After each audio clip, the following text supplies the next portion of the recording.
Now, on my website all week, I've been running this series on the feared Illuminati. That word is used, and it started to be used back in the 18th century, I believe. And there's other words. There's other words, the family, the order for people that are inside this group. So let's not get hung up on just the words. But what this group does is amazing. And as I documented in my series, which is going on now, part 3 is on today. So if you want to go to Arctic Beacon, get that.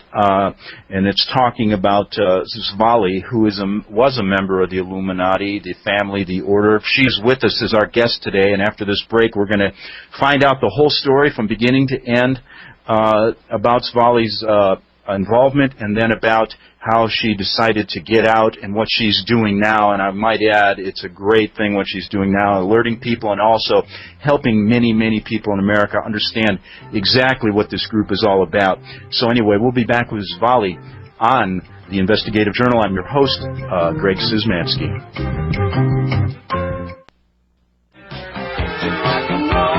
Okay, we're back. It's 8 minutes after the hour, and we're going to get deep inside the Illuminati, the family, the order. We have a guest that was involved with this group, born into it for over 30 years, and her name is Svali. Svali, are you with us?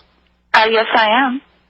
Well, it's nice to have you here, and I know you don't give radio interviews, and I really want to thank you because I think it really does help the American people understand about this secret organization that you were born into. So I guess before we, I guess we can just start from the beginning and tell us, right from the beginning, you were born into this from wealthy parents, and tell us about your training in this group and when you were a young child and then up into your orientation at the Vatican. Go ahead. That's a pretty broad area, though, Greg. I mean, that could take hours, if you know what I mean. Yes, but if you could just outline it for us. Yeah. I mean, I was born in the group. I was born in Germany, came to the U.S. very young, and basically went through all the training that the group, all members of the group do undergo training to different degrees, depending on the role. By the time I was a teenager, I was a youth leader, and by the time I was 22, I became the youngest member of Leadership Council in San Diego County. And at that time, I was a head trainer. I was the 6th trainer. I eventually moved up to the 2nd position. Mm-hmm. And when I was 12, I had mentioned with you the ceremony at the Vatican. That they really do make all leadership in the group undergo at some point.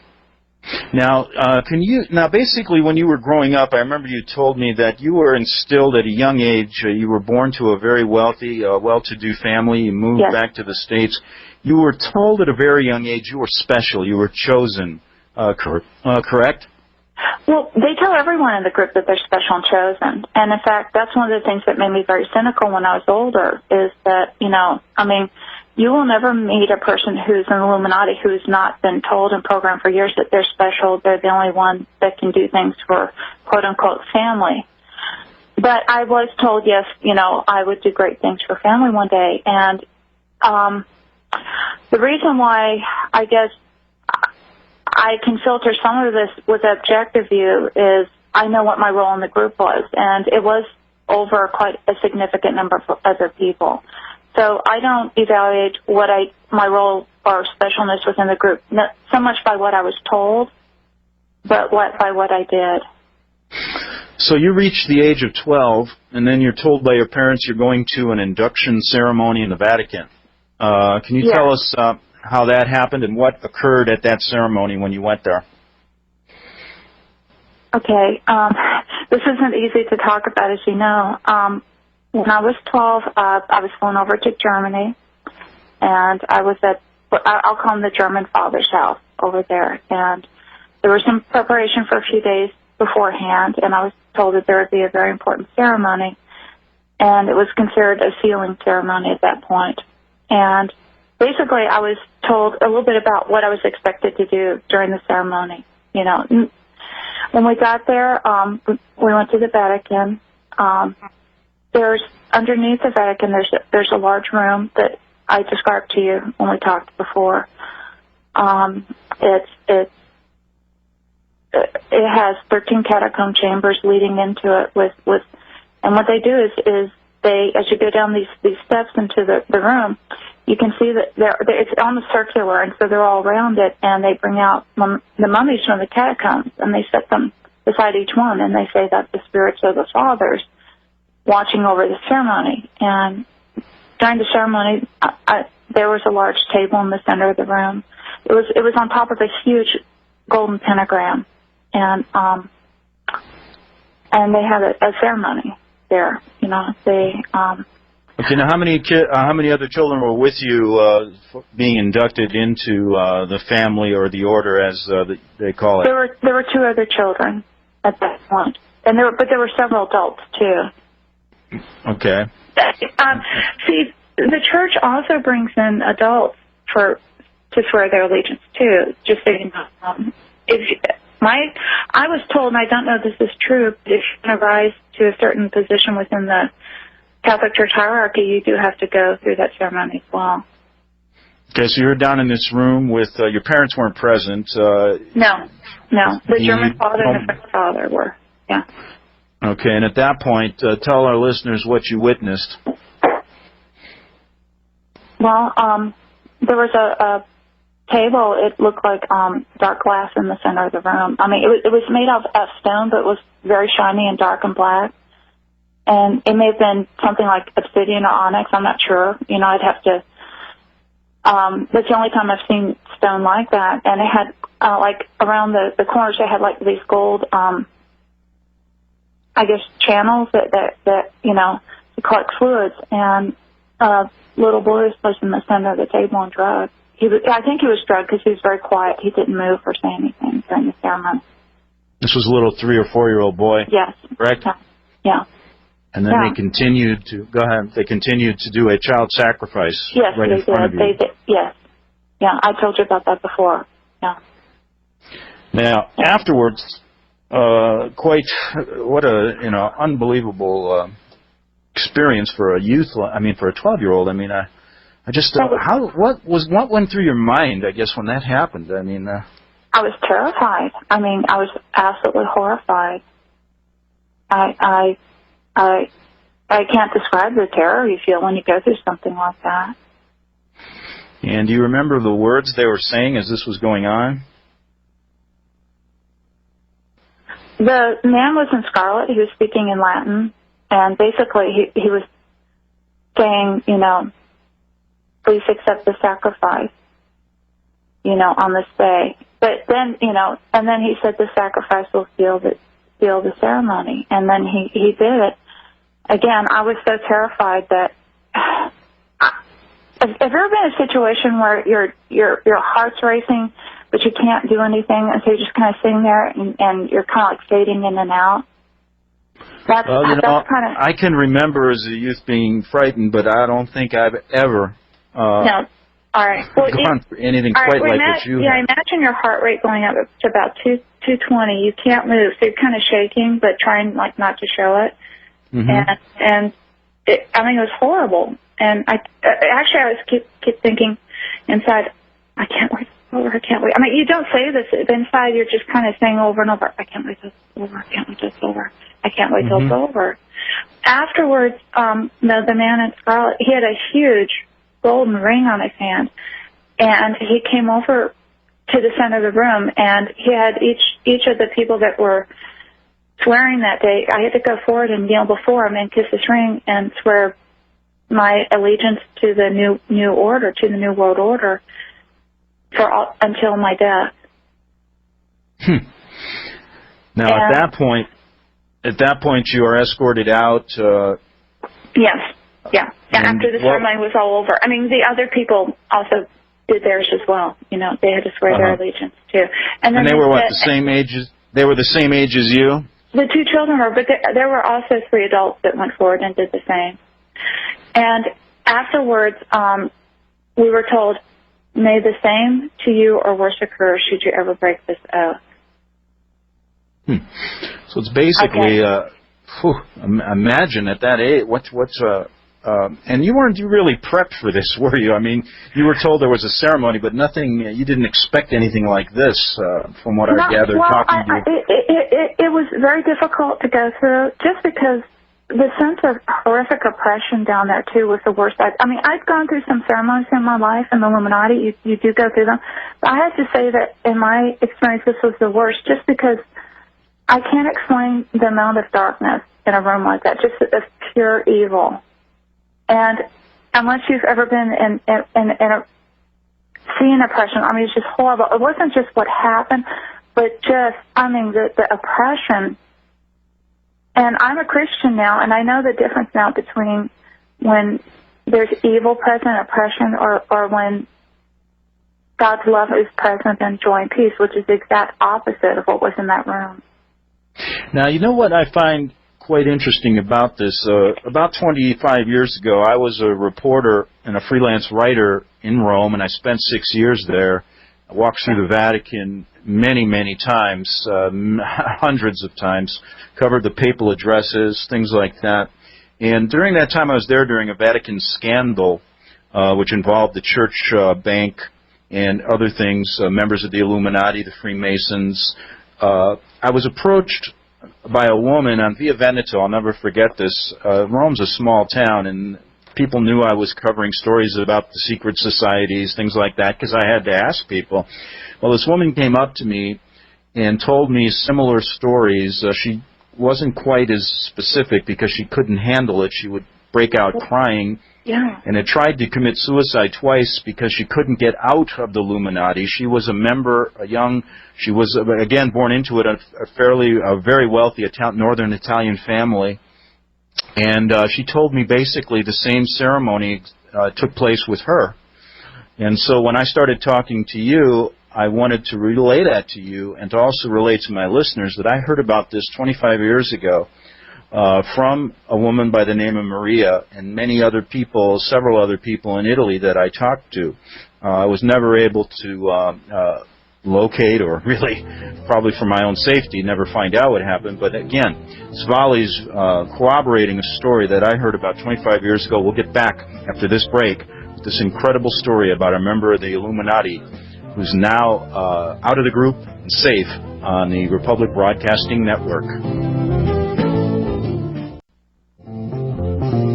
Okay, we're back on the Investigative Journal. I'm your host, Greg Szymanski. We're talking to Svali, a member of the family, the Order, the Illuminati for over 30 years. Svali, you leave the induction ceremony, you walk out into the Vatican courtyard, and what do you leave with one of the fathers, I believe. What did he tell you then?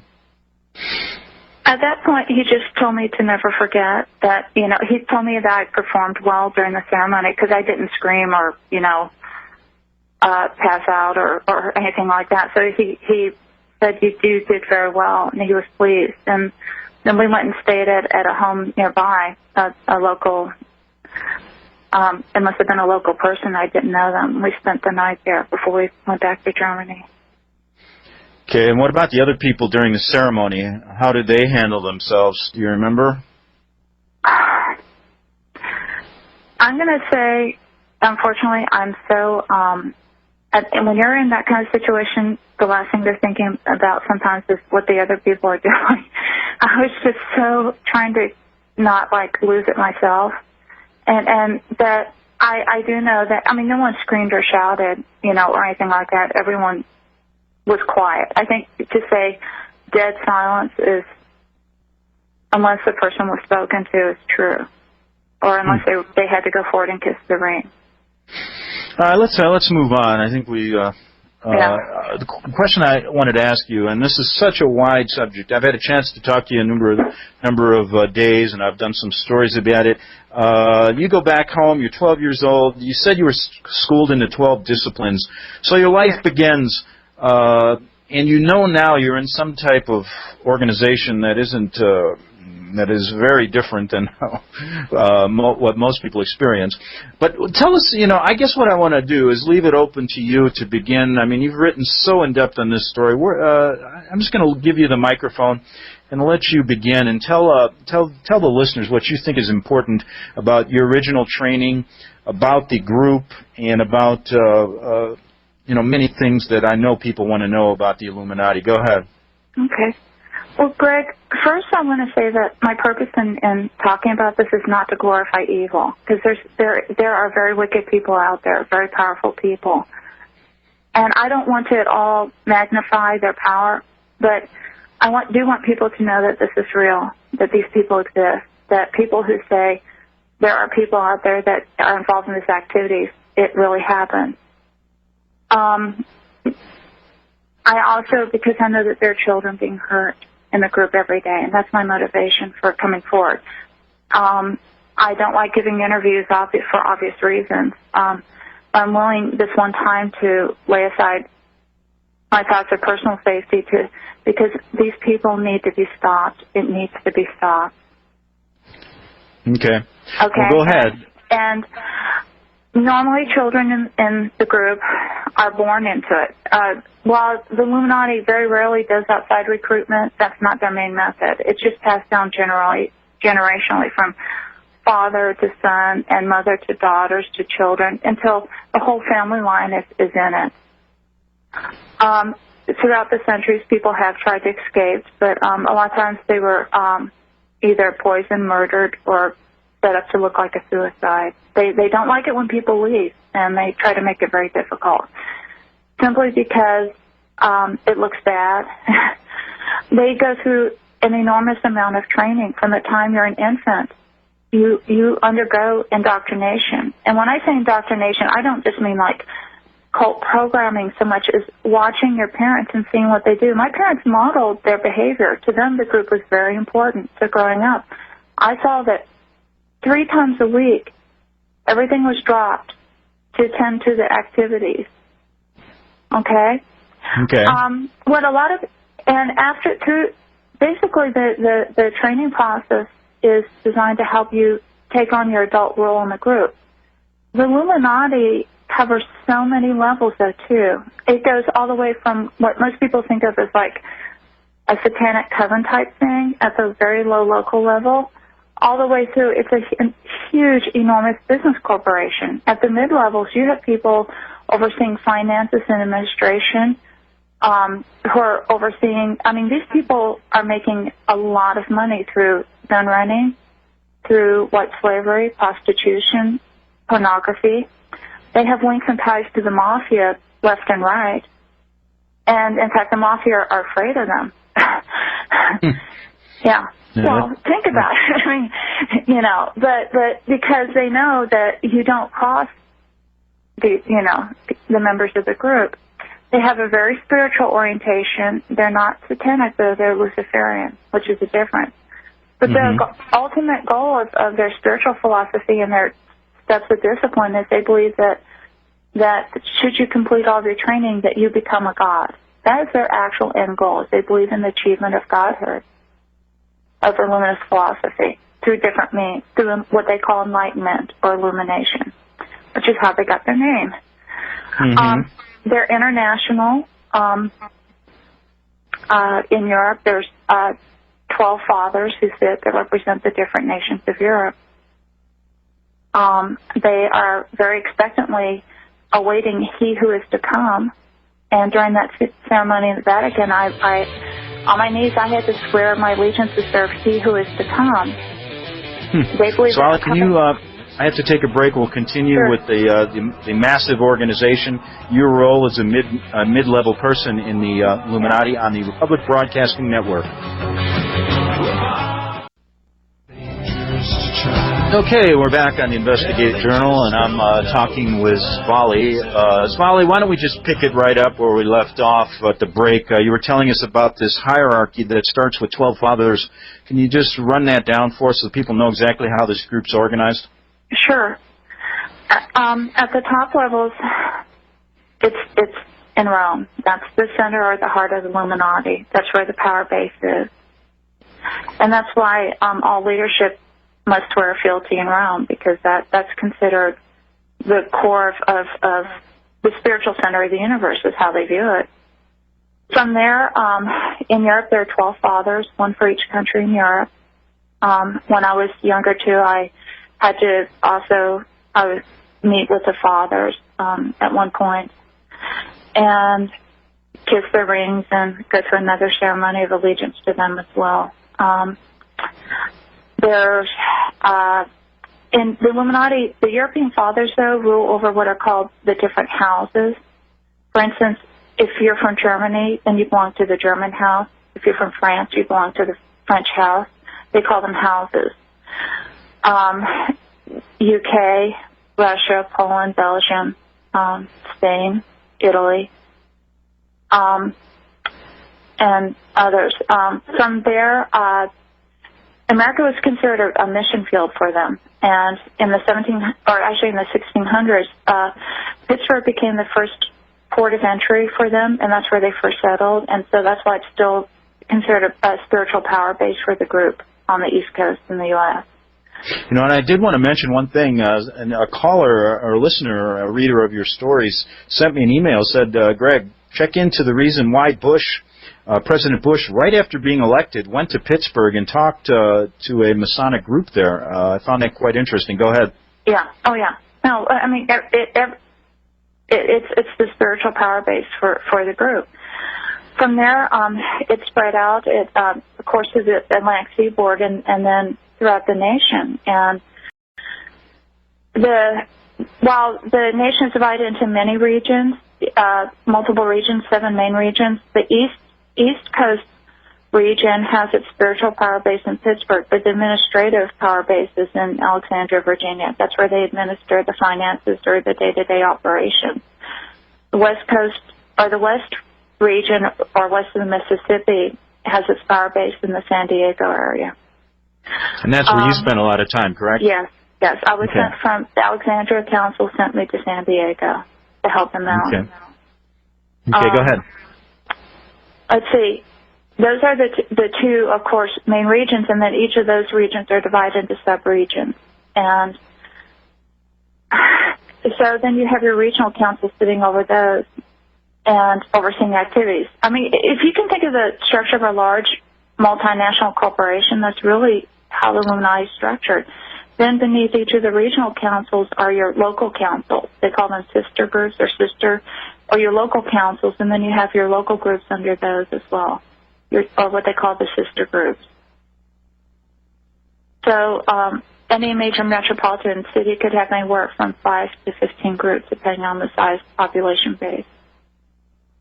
Now, you were saying that how many people are in this group in America, about, from your estimate of knowing a lot of this stuff? Go ahead. Pure Illuminati, I'd say about 1%, give or take. So it's a fairly big organization, correct? Yes. Oh, yeah. Now, they're, just in their goal, basically, just give us the broad overview goal, and then I want to get into some of these, your role in it, and some of these ways that the Illuminati makes money that you learned about. Go ahead. Yeah. When you say to rule the world, it almost sounds laughable, like, yeah, right. I think people get ideas of, like, thinking in their brain wanting to rule the world, but really that is their goal. They believe that they are the intelligent leaders, and they believe that the rest of the world are sheep who need wise. They see themselves as wise leadership, so they believe that their goal is to rule the world.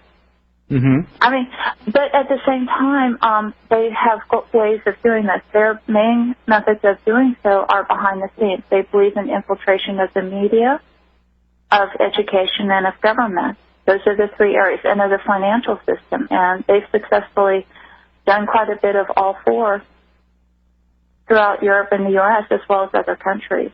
Now, you said that you're basically, the Illuminati is divided into about 6 or 7 different groups, and everyone is born into a group.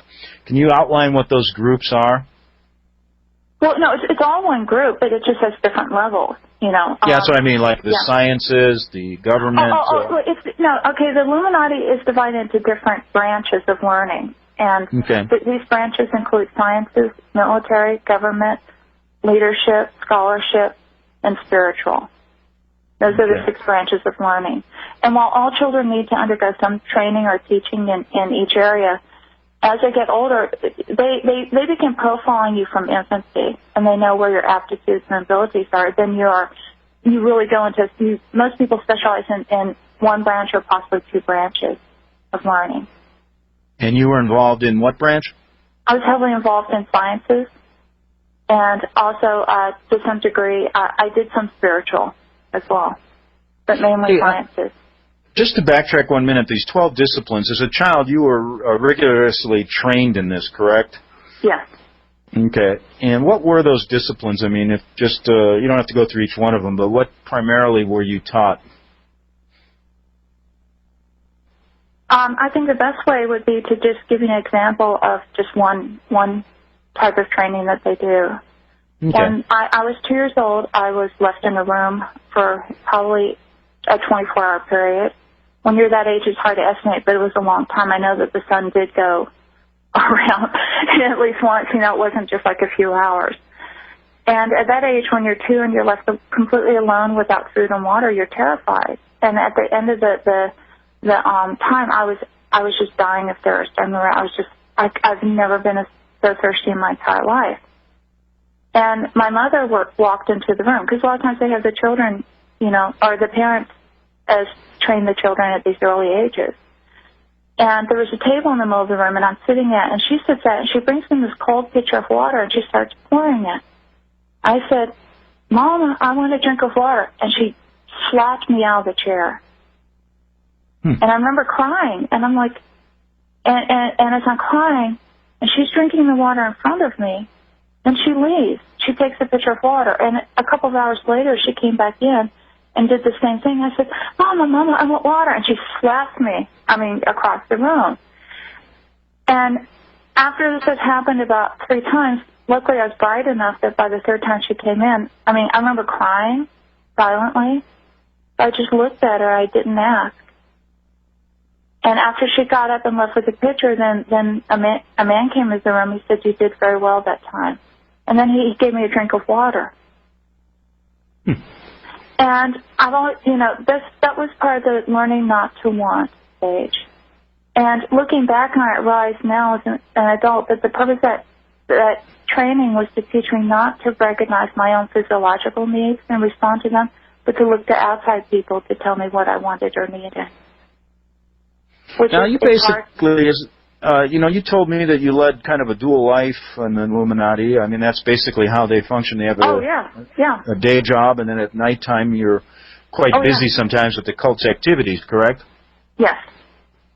Okay. What I wanted to get into, if you were talking about these groups. I remember I mentioned to you, you said you had meetings 3 times a week, and I said, well, what about if I wanted to go and visit? Maybe do a story about them. What would happen, or would I be able to find one of these meetings that were going on where in your area of Escondido? Well, no, because of the security measures. And you really don't want to show up unannounced at a meeting if you could get through their security, because chances are you would never make it out alive.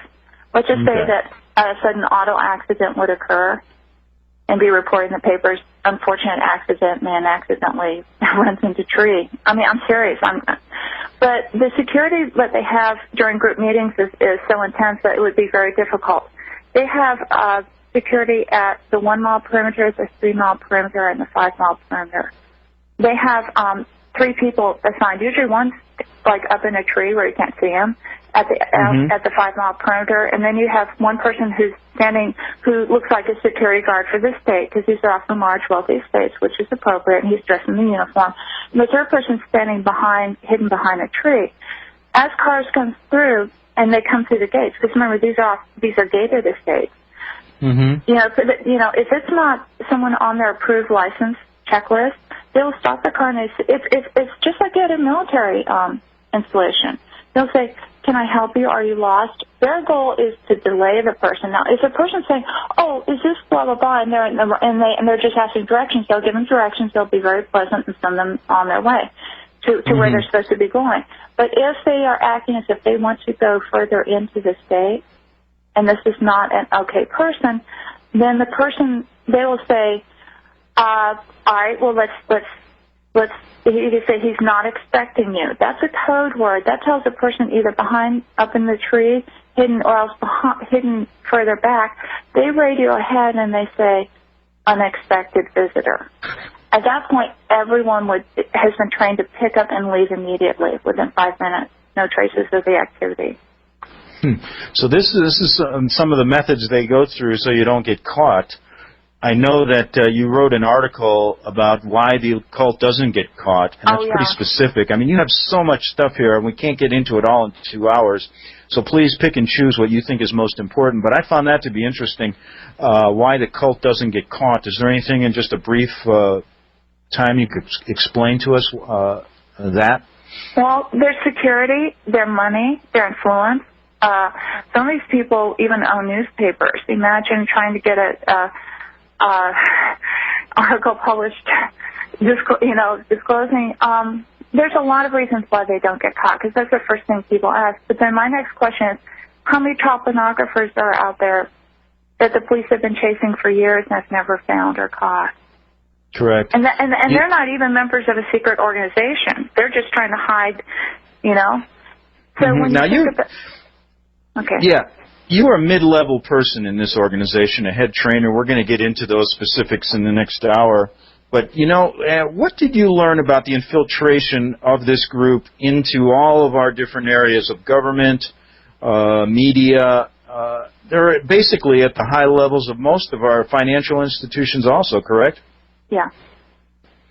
And that is a great way to pursue their goal. And I guess I got to ask you this: how come things are moving a little bit faster in America now? I remember back in the '80s when I was confronted with this. When I came back home, I didn't really see this kind of New World Order movement, all this different symbolism that you see now. What is going on, just for our listeners, right now? Why are things stepped up since 9/11? I believe it's because they can see the fulfillment of their goal of. I'm going to sound very cynical now, and please forgive me for this, but their goal is to rule the world, and personally, I believe that they do. It's just not open yet, and they see now preparing people for when they disclose it themselves openly. Does that mean that they can't be stopped? I believe they could. I believe they'd take a miracle because of the amount of infiltration I've seen at all levels of society and the world. These people and women have a lot of money. They have a lot of influence. And your average person has no idea of how much that is going on behind the scenes that no one understands. But with that said, so basically, I think that they're already there. They just aren't open. These people just don't know what they're doing. If they did, I think the average person would be horrified to know how much is going on behind the scenes that people really don't know. Yeah, and the point of this interview, I had two goals in this interview. But I don't want to sound despairing, because I'm also a strong Christian. I have faith in God, and I believe that through prayer and through people knowing that, I would like them to be stopped. I just don't know at this point, how do you take on the financial institutions of the world, the major oil enterprises of the world?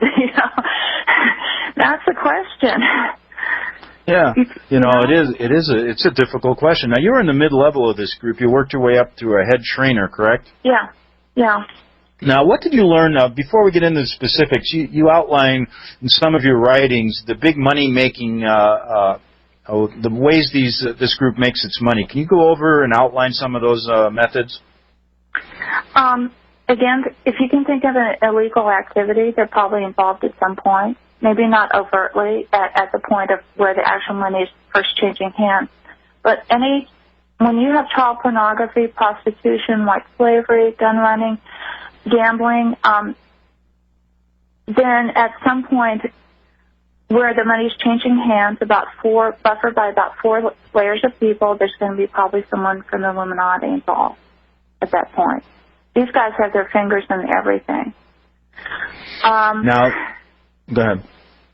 but they also use legitimate means. They launder the money. I mean, when you have a lot of money, you have to do something with it. And so what these men don't come in and say, "Hi, I'm a member of the Illuminati, and I want to, like, run your bank." But what they'll do is they'll quietly come in and become a quiet investor, start buying up shares, and over a period of maybe almost a lifetime, they will get a controlling interest in the bank.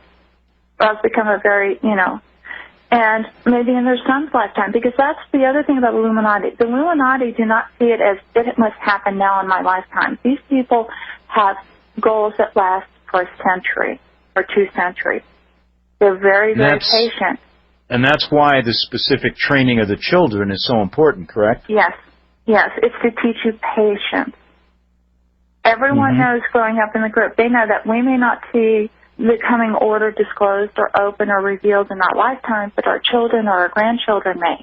So they will spend their entire life trying to bring about the goals of the organization.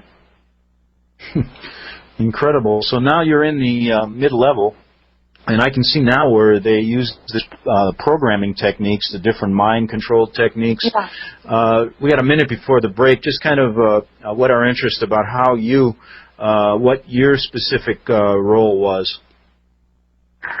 Well, they did a lot of what you might call human experimentation, and they had a lot of research protocols going on. So one thing I did was to supervise the research going on. I was teaching the younger trainers and head trainers how to do things more efficiently, how to do their job well, but also reviewing their research reports for errors or problems. Eventually, I became kind of a consultant. If a problem occurred, or if they didn't know how to install something, or if they needed assistance, I would help them with problem solving as well. Okay, Svali, I'm going to have to take a break. We'll be back in 3 minutes. We'll continue on the Republic Broadcasting Network.